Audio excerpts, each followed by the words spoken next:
একজন হুজুরকে জেলখানা থেকে মুক্তি দেওয়া হলো, ওনার বক্তরা মিষ্টি বিতরণ করছে কুচিতে। কীরকম? ঈদ মুবারক, মিষ্টি নেন, ঈদ মুবারক, মিষ্টি নেন। অথবা ওই হুজুররা এতদিন বলেছিল ইসলামের মধ্যে দুই ঈদ ছাড়া আর কোনো ঈদ নাই।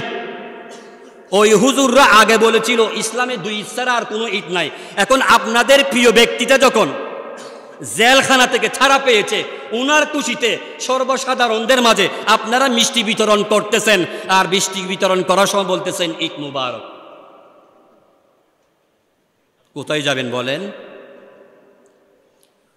হুজুর জেলখানা থেকে বের হলো, ফুল সজ্জিত সাত কোলাবিহীন একটা গাড়ি হুজুরের জন্য রাখা হলো।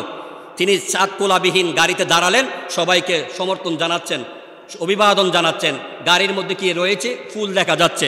সবাই আনন্দ শোভাযাত্রা করতেছে। উনি জেলখানা থেকে ছাড়া পেয়েছেন, আমরা খুশি হয়েছি, আনন্দ শোভাযাত্রা করতেছে, এটা জায়েজ।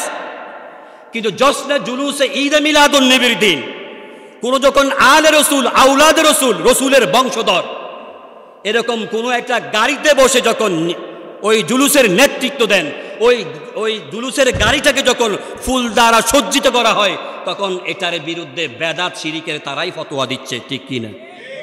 এখনো কি মানুষদেরকে সিনার আমাদেরকে কি এখনো কি আছে নাকি? কষ্ট হয়। সুতরাং এখানে আমি কাউকে কটাক্ষ করে আঘাত করে বলছি না, যেটা সত্য সেটাই বলে দিচ্ছি। এবং সাথে সাথে বলছি, আমার হোয়াটসঅ্যাপ নাম্বার 24 ঘন্টা খোলা আছে।